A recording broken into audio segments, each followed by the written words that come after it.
तो दोस्तों चलिए शुरुआत करते हैं आज के वोकेबलरी क्लास का। बोर्ड की तरफ चलें, आगे बोर्ड पर देखिए हमारा पहला वर्ड है इंटरेस्ट। इंटरेस्ट नाउन भी है और वर्ब भी है। इंटरेस्ट नाउन के रूप में होता है रुचि या ब्याज, ठीक है, और वर्ब के रूप में रुचि लेना। और वर्ब के रूप में जब रुचि लेना इसका अर्थ होता है तो जनरली इसको पैसिव वॉइस में हम लोग यूज़ करते हैं। I am interested in something या in doing something, like I'm interested in this business proposal, I'm interested in starting a new business, ऐसे करके। और इंटरेस्टेड है इस तरह से एडजेक्टिव हो जाता है। जो आदमी इंटरेस्ट ले रहा है वो इंटरेस्टेड है। और इंटरेस्टिंग, जिसमें आपको मज़ा आता है वो आपके लिए चीज़ इंटरेस्टिंग होता है, ठीक है। और याद रखिएगा कि इंटरेस्टिंग यदि किसी चीज़ को, कहानी को, फिल्म को बोल रहे हैं तो उसमें आपको मज़ा आ रहा है। इंटरमीडिएट मध्यम स्तर का, ठीक है, माध्यमिक एडजेक्टिव है। इंटरनेशनल अंतर्राष्ट्रीय। इंटरनेट तो आप जानते हैं, इंटरप्ट रुकावट पैदा करना, व्यवधान डालना। इंटरवल अंतराल, ठीक है। जैसे लंबा क्लास चलता है जब डाउट क्लियरेंस सेशन, तो बीच में हम लोग इंटरवल लेते हैं ना 10-5 मिनट का। फिल्मों के बीच में, चूँकि 3 घंटे की कहानी होती है, 3 घंटे लोग बैठे बैठे ऊब जाएंगे, तो इसलिए बीच में 10-15 मिनट का वो इंटरवल होता है। तो इंटरवल मतलब दो चीज़ों के बीच का खाली समय, ठीक है, ये दो चीज़ों के बीच का गैप। फर्स्ट वर्ल्ड वार और सेकेंड वर्ल्ड वार के बीच में कुछ सालों का इंटरवल था, ठीक है।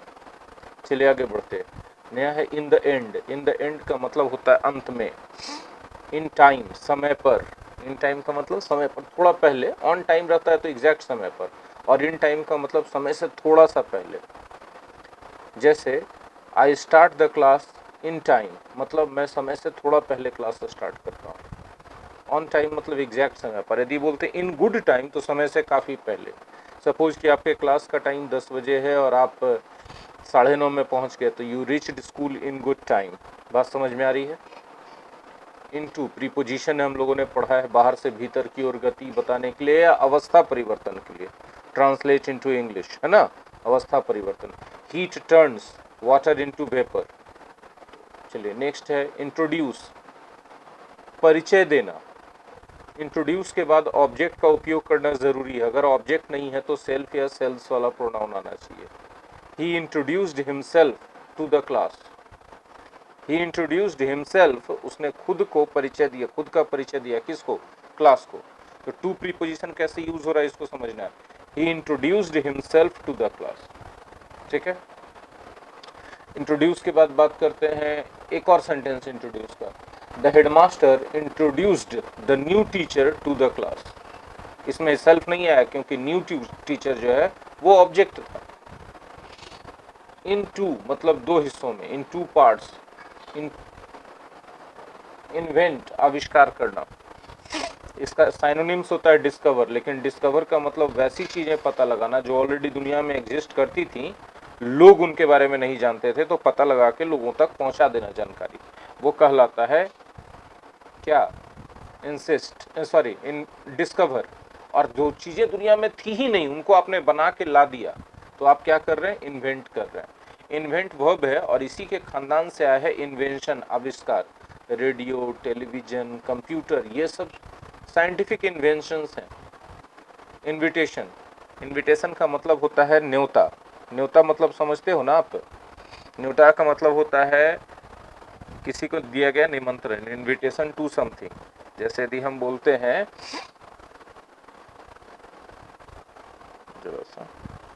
इनविटेशन टू समथिंग, जैसे यदि हम बोलते हैं I have got an invitation to a marriage party, मतलब मुझे एक शादी के पार्टी का इन्विटेशन मिला है, ठीक है। Invitation to something. और इनवाइट मतलब निमंत्रण देना। हम किसी आदमी को इनवाइट करते हैं, इनवाइट समबडी, किसी पार्टी या किसी अवसर पर, तो invite somebody to something. Invite somebody to tea, किसी को चाय पर बुलाना। इनवाइट समबडी टू लंच या डिनर, लंच या डिनर पर बुलाना किसी को। Invite somebody to your party, अपने पार्टी में बुलाना। तो में आ रहा है, पर आ रहा है, लेकिन प्रीपोजिशन टू चलेगा, ध्यान रखिएगा। बहुत लंबा नहीं जाने वाला, आज क्लास बहुत कम है।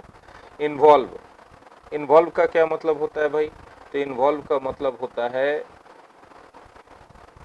शामिल कर लेना, ठीक है। इन्वॉल्व का मतलब होता है शामिल करना, इंक्लूड आप बोल सकते हैं, है ना। आयरन का मतलब लोहा भी होता है, और आयरन मतलब कपड़ा को आयरन करना, प्रेस करना भी होता है, ठीक है। आयरनिंग उसी का V4 है। आइलैंड, इसलैंड मत पढ़िए, एस साइलेंट रहता है, आइलैंड पढ़िए। आइलैंड का मतलब होता है टापू या द्वीप, जैसे Sri Lanka is an island. Andaman Nicobar is a group of islands. Issue, issue noun भी और वर्ब भी है, सिर्फ नाउन के रूप में दिया हुआ है, इसको पूरा समझिए, नाउन भी और वर्ब भी है। नाउन के रूप में इशू का मतलब होता है मुद्दा, और इसका प्लूरल बनाया जाता है इशूज। नाउन के रूप में इसका एक और मतलब होता है संतान, और संतान के रूप में इशू खुद सिंगुलर भी है और खुद प्लूरल भी है। यदि हम बोलेंगे he has 3 issues with his first wife, he has 3 issues with his first wife, तो ये इशूज गलत हो जाएगा, क्योंकि उसका अपनी पहली पत्नी के से 3 बच्चा है, 3 संतान है। तो संतान के अर्थ में इशू खुद सिंगुलर भी है, एक भी है तो 1 इशू बोलेंगे, और 3 या 4 5 भी है तो 3 4 5 इशूज नहीं बोलेंगे, इशू ही बोलेंगे। हाँ, वर्ब प्लूरल हो जाएगा प्लूरल अर्थ में, लेकिन उसका रूप वही रहेगा, स्वरूप वही रहेगा। और इशू वर्ब के रूप में इसका मतलब होता है जारी करना, इशू ए नोटिस, है ना। आईटी, इंफॉर्मेशन टेक्नोलॉजी, और आईटी मतलब इनकम टैक्स भी आप समझ सकते हो, सिचुएशन पे डिपेंड करता है कि कौन से कॉन्टेक्स्ट में बात हो रही है, ठीक है। चलिए, इसके बाद हम बात करते हैं इशू के बाद बात आता है, सॉरी, इसके बाद बारी आती है किस चीज़ की, जरा सा 1 मिनट। हाँ, इट, ये एक प्रोनाउन है।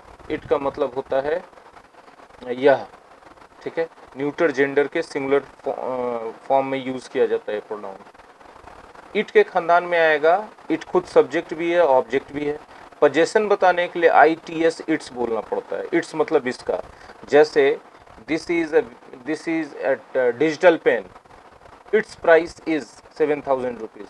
यह एक डिजिटल पेन है, इसका कीमत 7,000 रुपये है, ठीक है। तो digital pen, it's digital pen neutral है या न्यूटर जेंडर है, न्यूटर जेंडर के लिए हम लोग इट्स का यूज करेंगे। फिर इटसेल्फ, खुद को, इटसेल्फ मतलब खुद को। इट कांट अपडेट इटसेल्फ, वह खुद को अपडेट नहीं कर सकता, we have to update it and it's software, हम लोगों को इसको और इसके सॉफ्टवेयर को अपडेट करना पड़ता है, ठीक है। तो इस तरह से आई हम लोगों ने ख़त्म किया। इट्स जब हम पढ़ा रहे हैं ITS, तो हम एक और बताना चाहेंगे, IT' IT' का मतलब होता है इट इज़ या इट हैज़, वो डिपेंड करेगा सिचुएशन पर। यदि हम बोलते हैं इट्स रेनिंग, तो IT' और रेनिंग V4 है, तो यहाँ एपोस्ट्रॉफी का मतलब इज हो जाएगा, इट इज़ रेनिंग। लेकिन हम बोलते हैं इट्स रेंड, रेंड V3, तो यहाँ हैज हो जाएगा, इट हैज़ रेंड।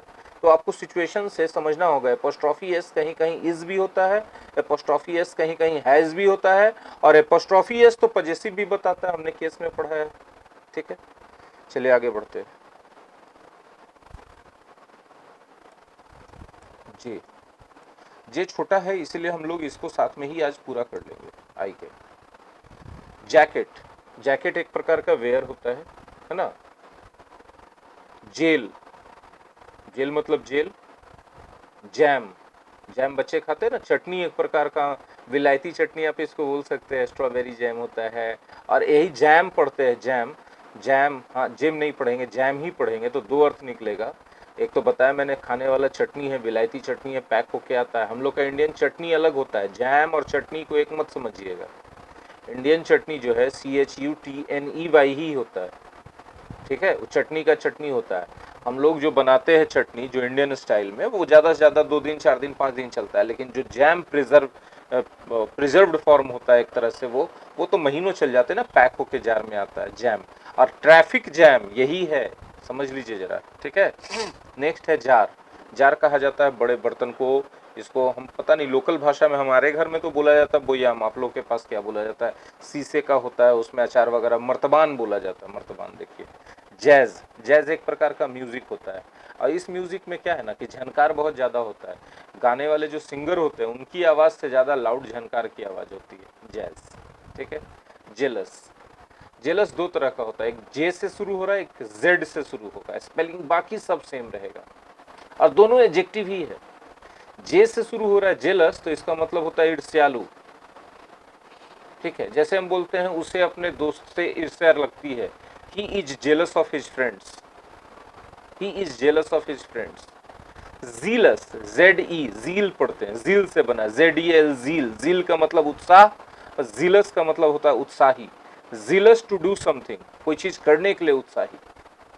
ठीक है, he is always jealous to try new things, वह नई चीजें आजमाने के लिए हमेशा उत्साहित रहता है, मतलब full of energy, full of enthusiasm. और ये जो जेलस आपको दिख रहा है ना पीडीएफ में, इसका मतलब होता है ईर्ष्यालु, इसके साथ of preposition, jealous of somebody, किसी के प्रति ईर्ष्यालु, उससे ईर्ष्या रखना। जीन्स, जीन्स तो सब लोग जानते हैं, एक प्रकार का ड्रेस है, पैंट्स है एक प्रकार का। ठीक है, चलिए। जेट, जेट प्लेन होता है ना। ज्वेलरी, ज्वेलरी का मतलब याद रखिएगा, ज्वेलरी जेवर तो होता है, ये अनकाउंटेबल है, ज्वेलरीज प्लुरल मत बनाइएगा। ठीक है, अगर आपको गहनों के अर्थ में प्लुरल बनाना है तो ऑर्नामेंट यूज कीजिए, ऑर्नामेंट मतलब गहना सिंगुलर, और ऑर्नामेंट्स एस लगा के प्लुरल बना दीजिए, वो सही है, लेकिन ज्वेलरी में आप नहीं बना सकते। ठीक है, जैसे ज्वेलरी का नाम बोलिएगा ना, नेकलेस है, रिंग है, ईयर रिंग है, ब्रेसलेट है, बैंगल्स है, तब प्लुरल आप बना सकते हैं नाम बोलने पर, ज्वेलरी बोलने पर नहीं बना सकते, अनकाउंटेबल है। लेकिन ज्वेलरी की जगह ऑर्नामेंट बोले तो ऑर्नामेंट सिंगुलर है, ऑर्नामेंट्स प्लुरल है, उसमें चलेगा, कोई दिक्कत नहीं। ठीक है, जॉब, जॉब मतलब काम। ठीक है, लोग जॉब मतलब नौकरी समझते हैं, सही है, लेकिन अगर मान लीजिए कि कोई भी आपका काम मिला है तो आपको जॉब मिलाएगी। ठीक है ना। जॉग, जॉग लोग नहीं यूज करते, जॉगिंग यूज करते, उसके जस्ट नीचे लिखा है जॉगिंग पे। आप में से बहुत सारे लोग सुबह सुबह जॉगिंग पे जाते होंगे। जॉगिंग एक प्रकार का एक्सरसाइज है जिसमें दौड़ने से कम स्पीड और चलने से ज़्यादा का स्पीड होता है। खैर, ज्वाइन, ज्वाइन मतलब जोड़ देना या जुड़ जाना। ठीक है, ही हैज ज्वाइंड पॉलिटिक्स, वो पॉलिटिक्स से जुड़ गया। ठीक है, he joined these two organisations, उसने ज्वाइन कर दिया, तो ऑर्गेनाइजेशंस के मामले में से मर्ज करना भी कहते हैं। ठीक है, बोइन, two bones join here on the wrist and knees, क्या ना है ये, इसको क्या एल्बो कहते हैं, एल्बो में ना। ठीक है, अच्छा, ज्वाइन ए गेम या ज्वाइन इन ए गेम, लेकिन join the army. Joke, joke मतलब चुटकुला, और जोक मतलब चुटकुला सुनाना भी, मजाक करना, मजाक करना बेसिकली, चुटकुला सुनाना उतना अच्छा नहीं लगेगा। जर्नलिस्ट, जर्नलिस्ट पत्रकार को कहते हैं। जर्नी, यात्रा, और यात्रा करना यदि बोले तो जर्नी ना बोल के ट्रैवल बोल दें, याद रखिएगा। ठीक है, और ट्रैवल जो है रेगुलर वर्ब है। जज, जज कहते हैं जज साहब, न्यायाधीश साहब, माय लॉर्ड जिसको आप कहते हैं नाउन के रूप में। और जज करने का मतलब फैसला करना, किसी चीज़ का मूल्यांकन करना। ठीक है, जज से ही बना है जजमेंटल। कुछ लोग जजमेंटल होते हैं, छोटी छोटी बात पे दूसरों का मूल्यांकन कर लेते हैं, अरे बड़ी खराब आदमी है, अरे हाँ बड़ी अच्छा आदमी है, तो ये लोग जजमेंटल होते हैं। ऐसे जजमेंटल होना अच्छी बात नहीं मानी जाती है। ठीक है, जग, क्योंकि आप क्यों नहीं अच्छी बात मानी जाती जजमेंटल होना, तो जजमेंटल होने से आप किसी को दुख पहुंचा दे सकते हैं। जग, जग क्या है भाई साहब, तो जग का मतलब होता है जग, जग ढूंढिया, नहीं वो वाला जग नहीं, जग पानी पीने वाला जग। ठीक है, जूस, जूस मतलब जूस, फलों का रस या कोई चीज़ का रस, उसी को जूस को जग में रख के लाते हैं, ऐसे समझिए आप। जंप, जंप मतलब कूदना या उछलना होता है। ठीक है, जंप टू द कंक्लूजन मतलब बिना सोचे समझे किसी चीज़ का निष्कर्ष निकाल लेना, किसी बात के निष्कर्ष से नतीजे पर पहुंच जाना, जंप टू द कंक्लूजन। ठीक है, जंप विथ जॉय, खुशी से उछल पड़ना। दो प्रीपोजिशन हमने सीखा है, jump to the conclusion, jump with joy, याद रखिएगा। ठीक है, जंपर, जंपर जंपर होता है और क्या। जंगल, जंगल, जस्ट, ये एडवर्ब हमने पढ़ाया है, प्रेजेंट परफेक्ट टेंस में, सिंपल प्रेजेंट टेंस में, प्रेजेंट कंटिन्यूअस टेंस में यूज किया जाता है। ठीक है, ही हैज जस्ट गॉन, वो अभी तुरंत गया है। आई एम जस्ट कमिंग, मैं तुरंत आ रहा हूँ। इट इज़ जस्ट 6 o'clock, अभी सिर्फ 6 बजे। ठीक है, जस्ट एडजेक्टिव भी होता है, याद रखिएगा, यहाँ सिर्फ एडवर्ब के रूप में दिया गया है, एडजेक्टिव भी होता है। जस्ट जब एडजेक्टिव होता है तो उसका मतलब होता है न्यायप्रिय, जैसे जस्ट किंग, ए जस्ट किंग का मतलब he is a just king, वह एक न्यायप्रिय राजा है, न्यायप्रिय राजा है। और यदि हम बोलते ही जस्ट ए किंग, तो सिर्फ एक राजा है, उसको और कोई मतलब ज़्यादा चीज़ नहीं, वो सिर्फ एक राजा है, जस्ट ए किंग। जैसे प्रजातांत्रिक दुनिया हो गई है ना, तो उसमें कोई राजा है तो उसका बहुत ज़्यादा वैल्यू नहीं है, ठीक है। जैसे नेपाल में भी राजा है ना, लेकिन उनका क्या वैल्यू है, बहुत ज़्यादा नहीं, सम्मान है तो अरे क्या है तो है, जस्ट ए किंग, ठीक है। तो ऐसा समझिए। आई होप कि आईजे आप लोगों को क्लियर हो गया। आज के वोकेबलरी क्लास में इतना ही। Thank you very much. Thank you.